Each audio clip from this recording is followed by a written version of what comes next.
So it's great to introduce Frauenfelder, the last speaker of this workshop. And the title of his talk is, What Could Hamiltonian Dynamics Equations Be? Yeah, thank you very much. And I think because I'm the last speaker, we should first thank the organizers of this wonderful conference for their great job for doing this.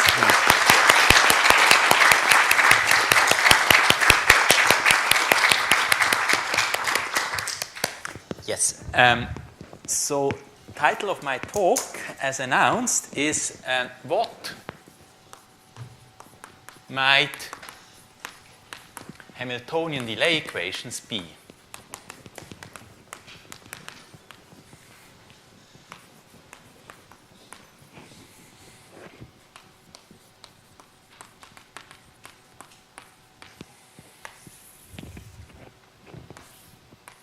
And this is a kind of outcome of discussions with Peter Albers and Felix Schlenk.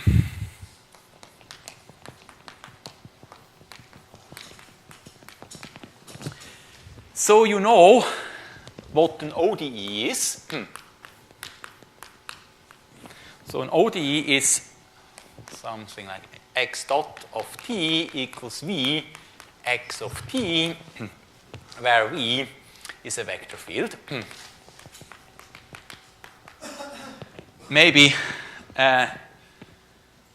this vector field might additionally depend on time, but for the purpose of this talk, I will usually skip this to make notation easier. So the derivative just depends on the vector field at the time, at the point where you are at this time. And so what is a delay equation? So that's something like x dot of t equals v xt. And what is xt? So xt is the whole past. It's s. S less than or equal t. So there's the whole past of the trajectory. So for example, if you want to buy shares, so you're not just interested in the actual value of the share at this moment, but also are interested how was the performance in the past. And okay, so it might also depend here on the current mood of time t, but we will skip this. So an example of delay equations, these are delayed Lotka-Volterra equations.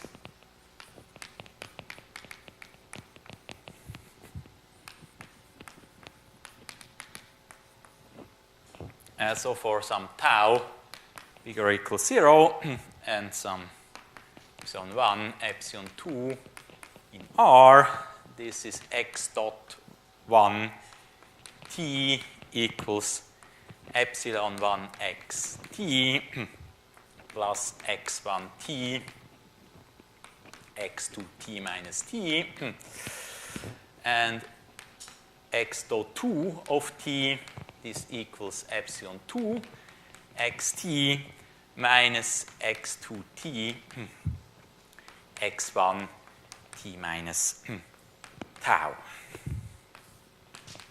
So this equation, they were considered by Volterra in the population dynamics. So you have two species, x1 and x2, which compete with each other. And Lotka looked at them, came up with the same equations when he studied chemical reactions. So this is about delay equations. So what is a Hamiltonian equation?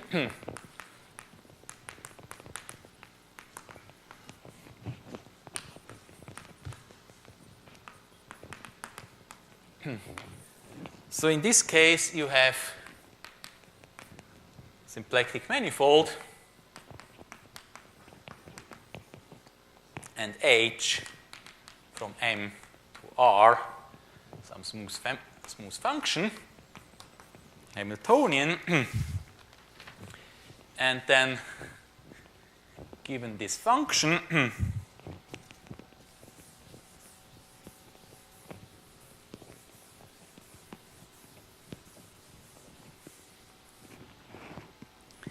we define Hamiltonian vector field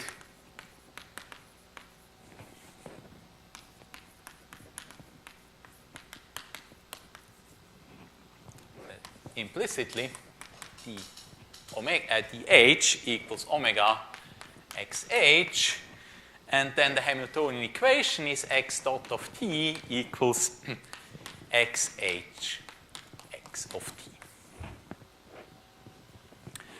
So how can one combine these two concepts?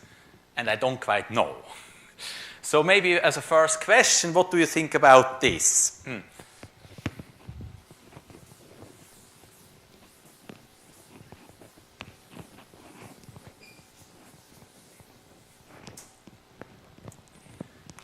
So question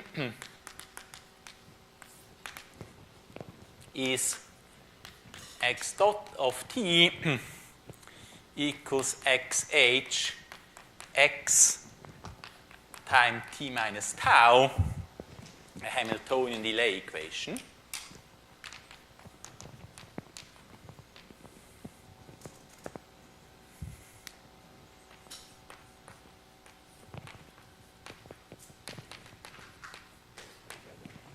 What do you think?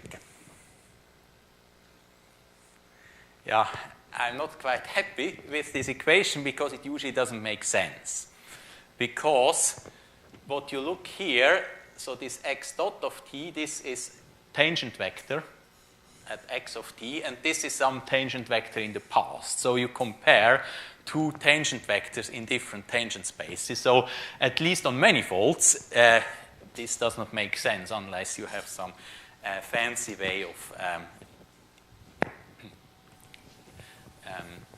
comparing different tangent spaces. So that's the. This makes no sense on manifolds. So x dot of t, this is a tangent vector xt of m, and xh of xt minus tau, this is a tangent vector somewhere in the past. So if you have here our manifold, so you compare two different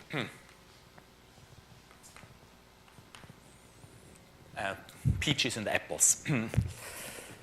Okay, so I don't think we can. This is Hamiltonian delay equation, and I don't know what they are, but we somehow have some idea what are their periodic solutions. So also we don't know the equations, we know their periodic solutions. And namely, you know, if you go for periodic solutions of Hamiltonian vector field, there is a variational approach. And we can look at the variational approach for delay equations. So this is also variational approach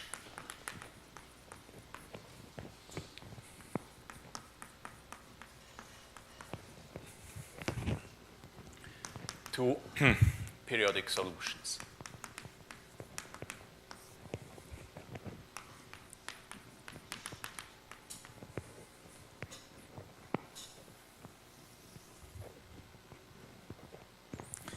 So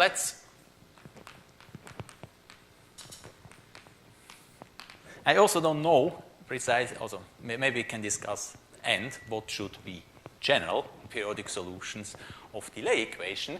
So we start some example.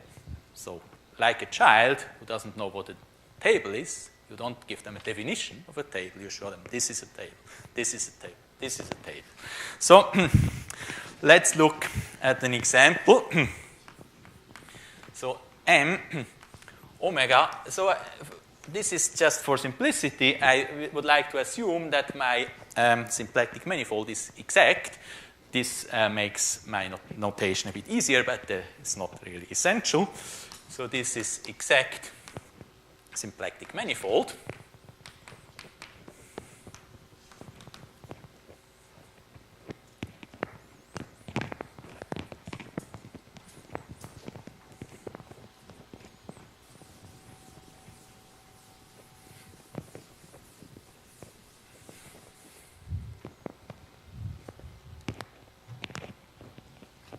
And by Lm, I denote the free loop space, of M.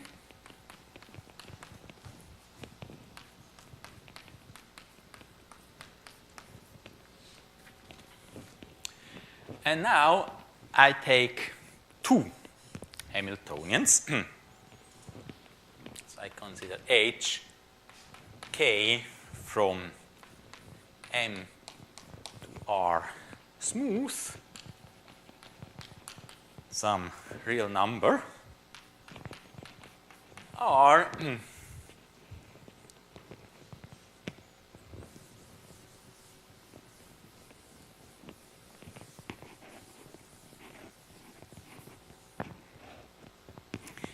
and then we consider the action functional from this loop space to R. So we pick a loop and map it. So we first look at area, and then we subtract the integral 0 from 0 to 1. We evaluate H at point Vt, and we evaluate K at point Vt minus tau.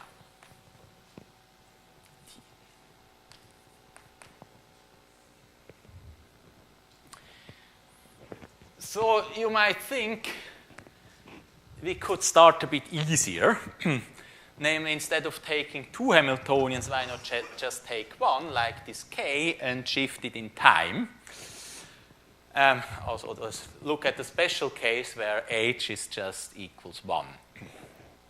But unfortunately, this doesn't give you anything new, so anything which you don't know already. So special case,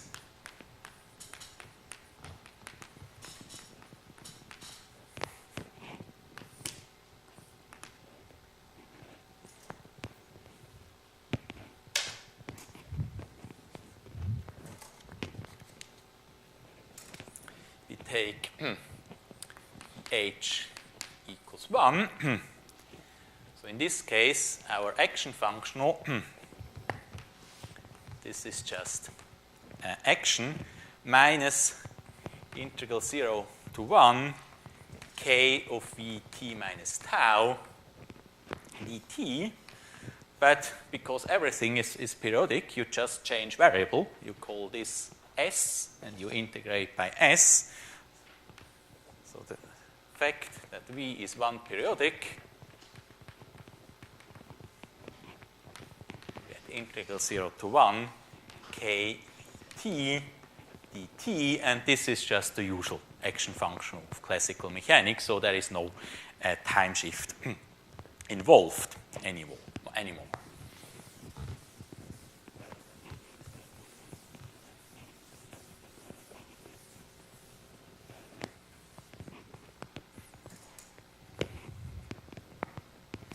So this is the usual action functional of classical mechanics.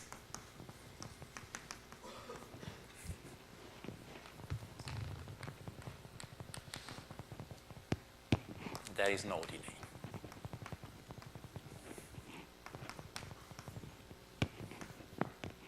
So we don't want to look at this special case, but look at the full case. And now let's try to understand what are the critical points of this function.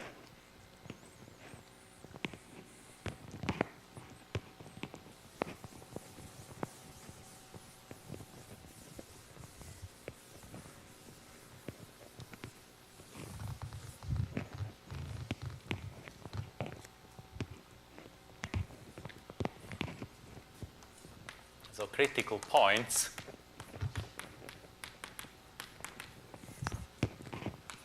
of A. So compute differential. So we pick a point, also in L, so a loop, and we have to pick a tangent vector. So that's V hat, element in the tangent space, the free loop space. So this is just a smooth vector field along V. So this is a section,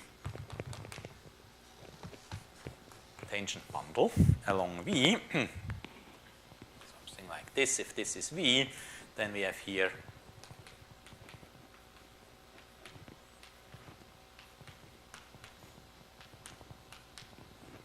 this is V hat. So a smooth so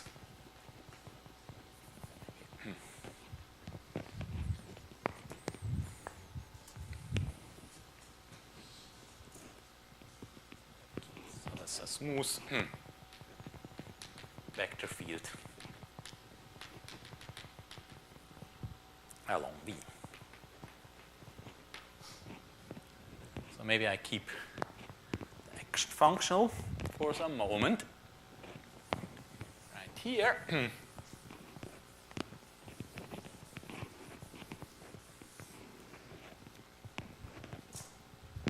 So we want to compute the differential of our functional A at V applied to this tangent vector V hat. So if you differentiate the first term, so we have here omega equals d lambda. Then if we differentiate area, we just get, as usual, integral 0 to 1, omega V hat t dtv of t dt minus, and now the hero of today's lecture is Mr. Leibniz. So if we apply Leibniz rule to this product, so we have integral 0 to 1 hv of t dk at v t minus tau v hat t minus tau dt minus, we also have to differentiate h, so we have integral 0 to 1 k at vt minus tau dh of vt v hat of t dt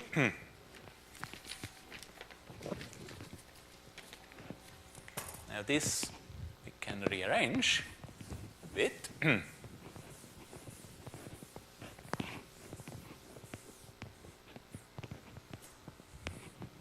So this equals integral. The first term I just copy, v hat of t dtv of t dt.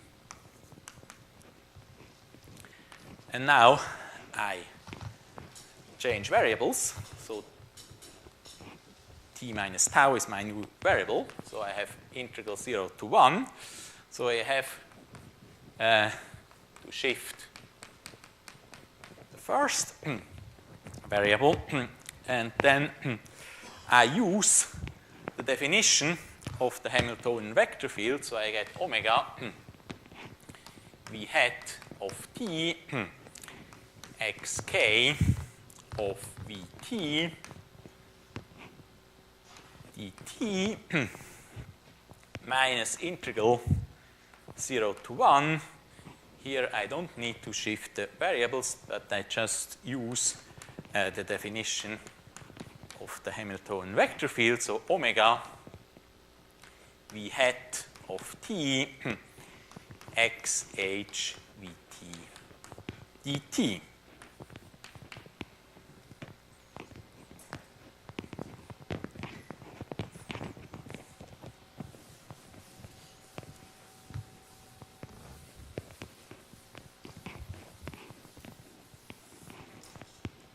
So I write this as integral omega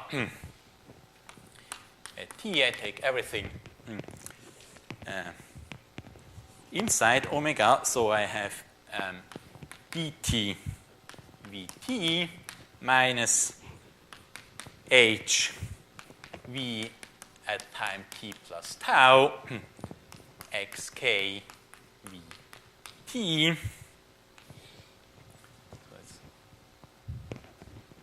It's a big omega. So we have here minus k v t minus tau xh vt dt. So if you have a critical point, this should be 0 for all tangent vectors. So we get the equation that this expression here needs to be 0. So consequence,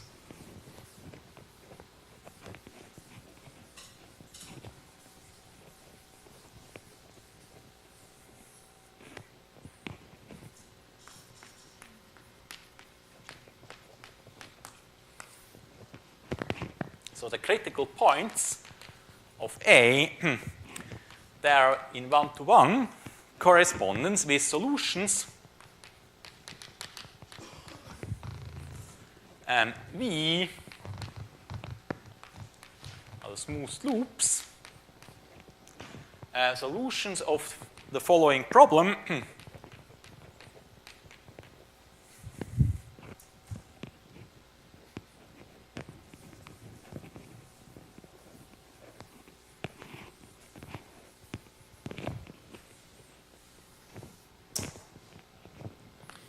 dtv of t equals h at evaluated at v at time t plus tau xk of vt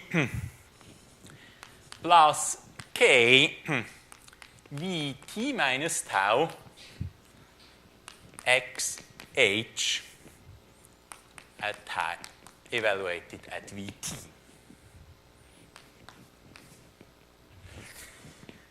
So you might think that this is actually does not just involve the past, but as well the future. However, we are a periodic orbit, and on a periodic orbit, distinction between past and future is not so clear, so we can also think of this point as being in the past. But observe that this equation actually makes sense on a manifold. So we have here, so we just add things which are in the same tangent space. So that is all. So this vector and this vector and this vector are all in the same tangent space. So just these functions here, they are evaluated at different times. And as a special case, if we consider the case t equals 1/2, then t plus 1/2 is the same as t plus 1/2 minus 1. So I get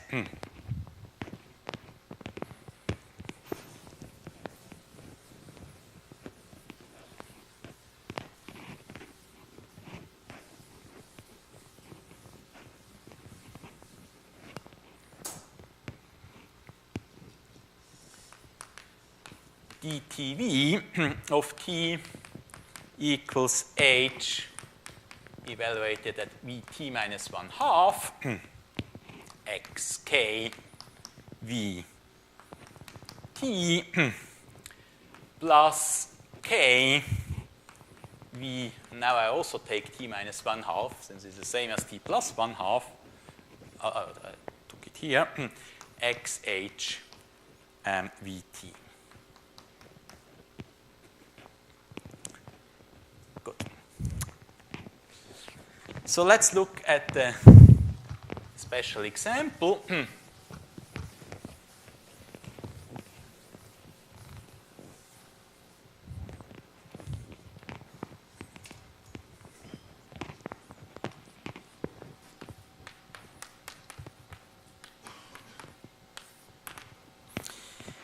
And this example is very much motivated by paper of Fernandez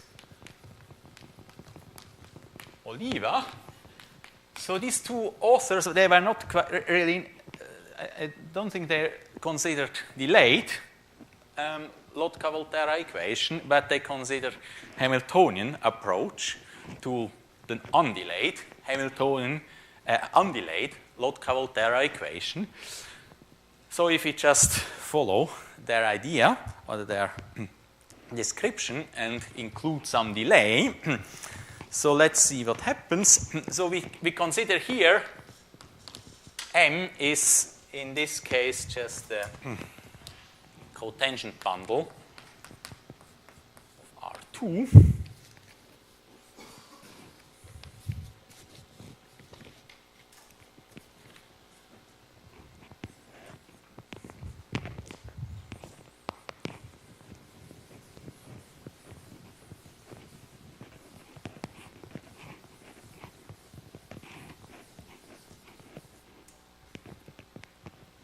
And I consider V, so V is now canonical Q and P. So this is Q1, Q2, P1, P2. This is a loop in the cotangent bundle R2. And my functional is, so I consider area, then I consider several terms. The first two terms, they are not delayed. So I consider integral epsilon 1 q1 t dt. So epsilon 1 is just a real number as in the beginning. So we have maybe epsilon 1, epsilon 2 are real numbers. Minus epsilon 2 q2 of t dt. And now we consider two delayed terms. The integral e to the p1 of t e to the 1/2 q2 t minus tau dt plus, as a last term, integral e to the p2 of t e to the 1/2 e to the minus 1/2 q1 of t minus tau dt. You might a bit wonder why we consider this, but this is motivated by this paper by Fernandez Oliva. And maybe we abbreviate.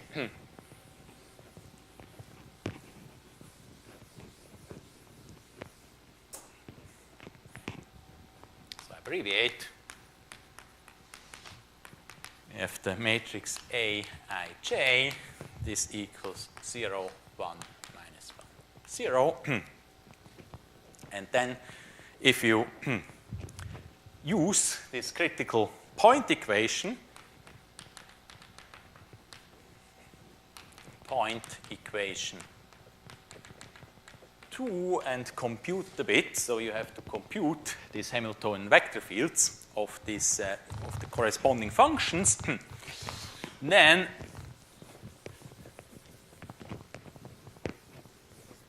you will arrive at the following equations: q dot I of t equals E pi of t e to the 1/2 sum j from 1 to 2 a I j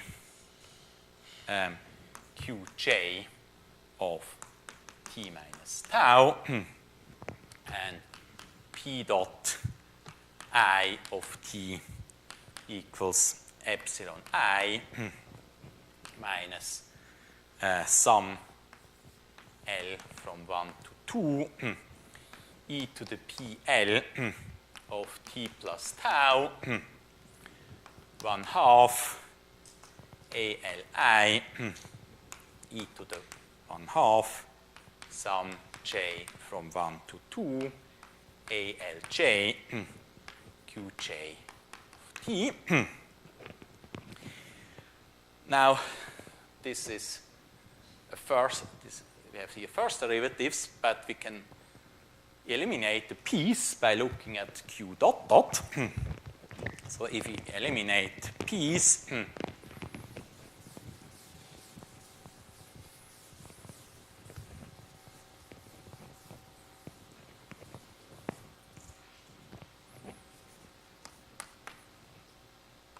eliminate p's. So we got, so again after some computation, so you got q dot dot I of t, so it equals epsilon I q dot I of t plus 1/2 the sum j from 1 to 2 aij q dot I of t q dot j of t plus tau plus 1/2 sum j from 1 to 2 aij q dot I of t q dot j of t minus tau. Now what you observe is that the q's never appear, just the q dots and the q dot dots appear. So if we abbreviate x equals q dot, then we get a first order delay equation in x. Abbreviate xi equals q dot I. And you end up with x dot I of t equals epsilon 1 x1 of t plus 1/2 x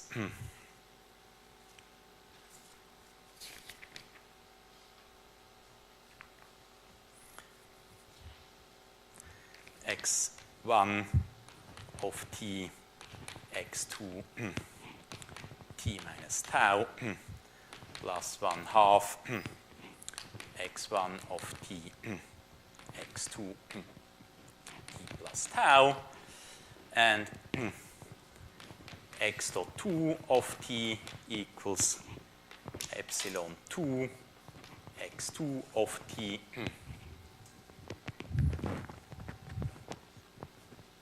minus 1/2 x2 of t x1 t minus tau minus 1/2 x2 of t x2 t plus tau. And if you plug in here tau equals 1/2, then you get the delayed Volterra equation from 1.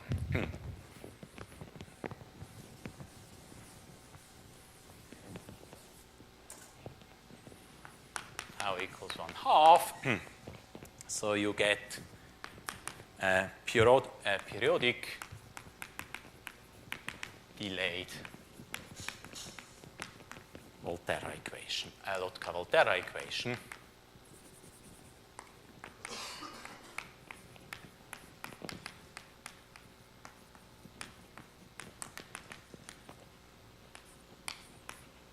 Well, so you see, you can get some classical delay equations Hamiltonianly. So now let's maybe think about, you can do now many things. So we did just one example. We had 2 functions. You can also do 3 functions, you can do 4 functions, you can even do 5 functions, and so on. But somehow the question arises what is the end? And so, of course, if you just take 2 functions, you can do Floer homology, and you get, as if you do it on a closed manifold, you get somehow, at least generically, some of the Betti numbers. Periodic solutions of some delay equation is, if you think of some species competition, is always a bit, it's slightly optimistic, since it tells you that there is at least some solutions which don't end up in mutual destruction. But so question is how far. So what is actually so the more philosophical question, what is Floer theory? And so that's what I like to end. What is Floer homology?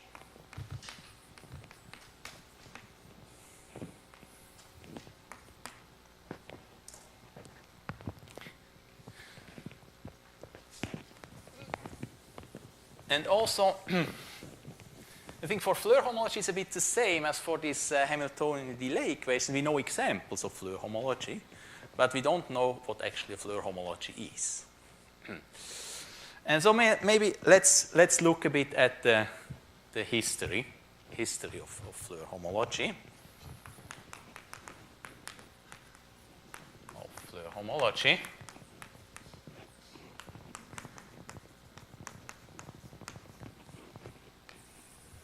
So at least at the early time of Floer homology, so the driving force behind Floer homology was the Arnold conjecture.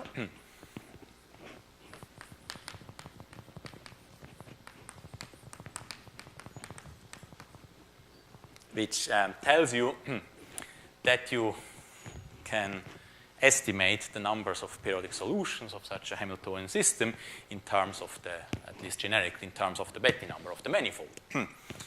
And then, and so to this Arnold conjecture, so even before there was some, so Eliasberg looked at surfaces, but then one of the first breakthroughs was Conley-Sender,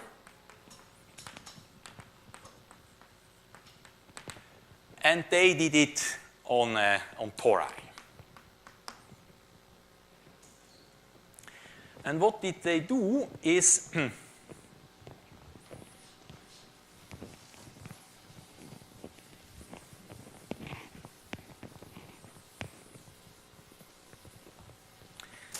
so maybe they didn't say it this time, but inside I would say what they did is they did Morse homology on Hilbert manifolds. So this was Morse homology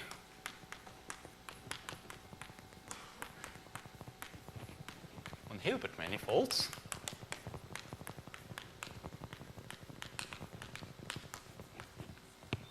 Namely, they looked at a very special loop space. They looked at loops which have some kind of half a derivative.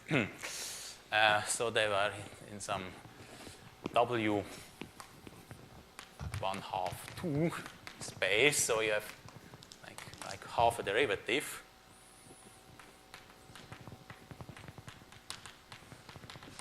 But this, you can make a lot of sense on them on a torus, because on derivative, on tori you can do very well Fourier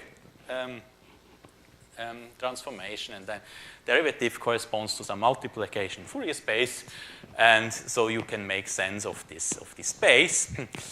But so it was Morse homology on the Hilbert manifold, and in particular the gradient flow lines, they were this was the gradient, the solution of an ODE, namely the gradient of a function of this functional on this Hilbert manifold, and the gradient taken with respect to this metric.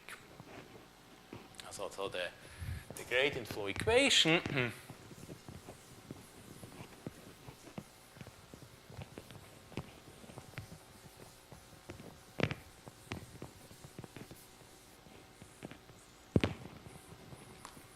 gradient flow equation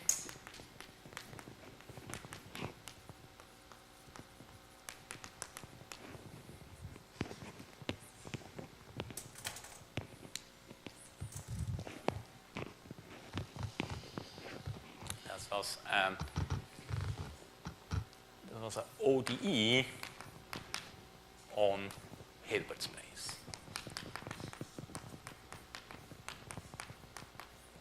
That was on the torus. And then one tried, so it might still be that one could extend this approach to more general manifolds. So for example, Abondandolo-Meyer and so on, they made some extensive studies on Morse homology on Hilbert manifolds. But it was never really done because Fleur had a different idea. So after that, Fleur came with a different idea, and then basically most people followed Fleur. So then Fleur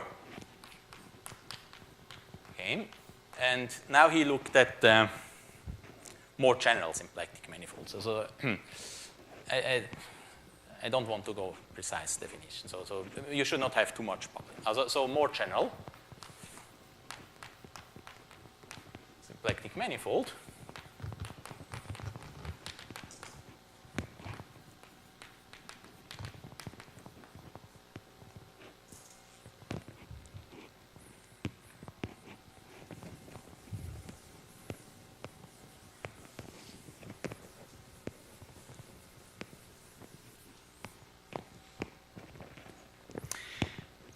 And so what's the difference was that he didn't consider this metric with a half derivative, but he considered a weaker metric.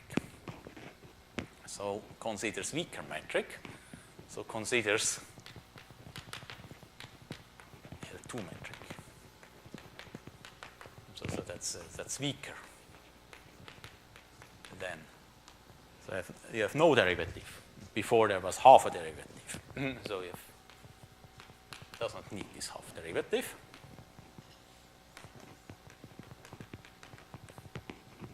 But then, so if you have a gradient flow line, where do the gradient flow lines live?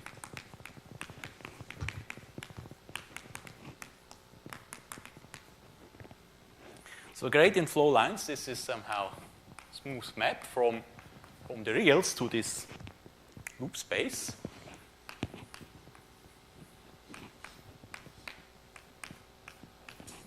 Now what's that? So Fleur thought, so this is, if you have a one parameter family of loops, you can think of it as a cylinder. So this is smooth maps from the cylinder. So that's cylinder.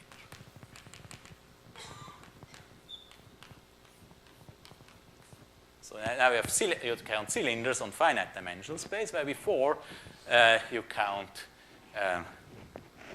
lines on infinite dimensional space.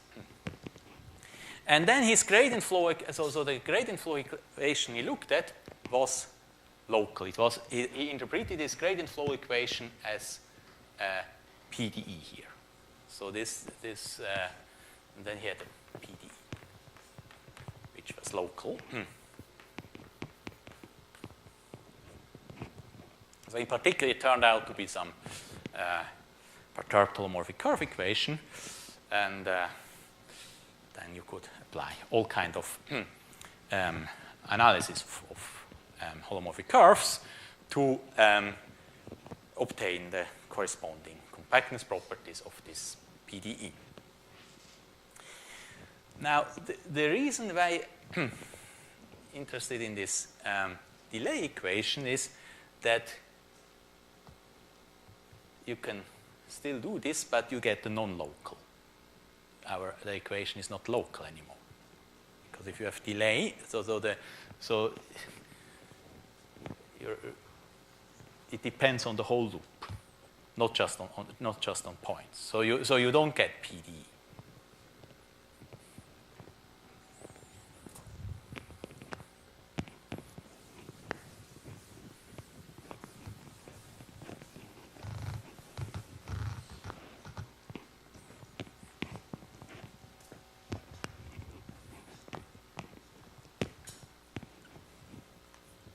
For delayed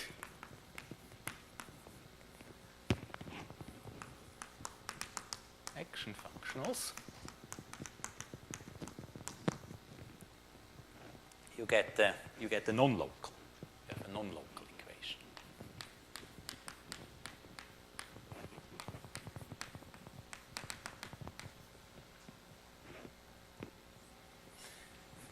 Now, how should one think of such a non-local equation? So this is now the point which interests me. So that's why I'm interested in this delay equation, because it leads to some kind of philosophical thinking. What is actually going on in this Floer homology? And so what I would think, but maybe you have other opinions, but so the interpretation I would think appropriate is think of these gradient flow equations again as an ODE, but on an SC space. And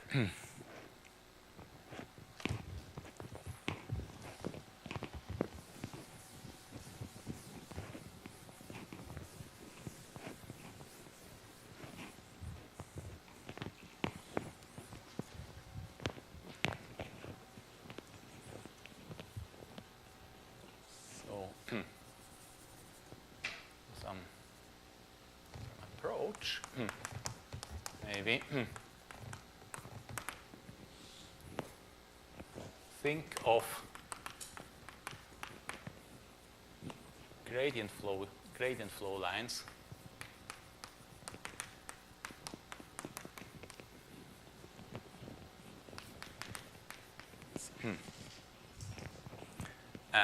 for delay equations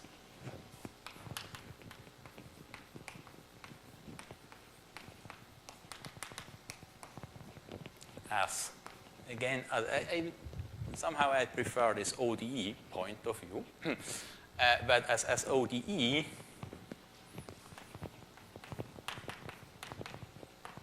on SC space.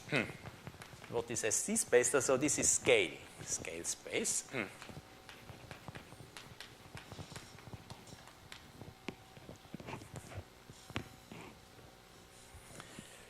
And so that's what I would somehow think when to get the global picture on Floer homology, to tell you what Floer homology is. One should think of Floer homology as kind of SC Morse homology. So that's good. SC Morse homology. So maybe you have not heard about these scale spaces, but I will end up with an announcement. So 1 year later, last week of August, 2018, in Augsburg, we will have SFT9 conference. And the motto of this conference is somehow make analysis great again. And so we have different speakers, but in particular, Helmut Hofer will give some lecture series, because these scale spaces, they play a big role in his approach, in his polyfold approach. So I will refer to this conference. And so maybe that's the announcement.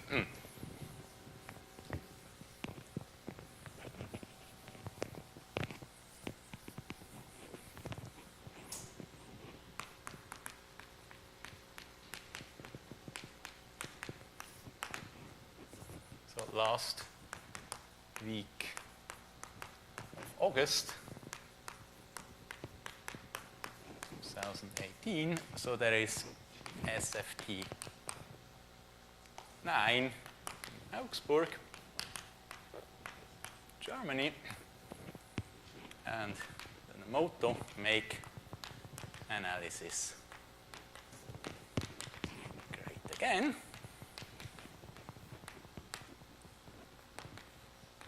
And then I think one will also maybe understand deeper what these delay equations and Floer homology is. So thank you for your attention.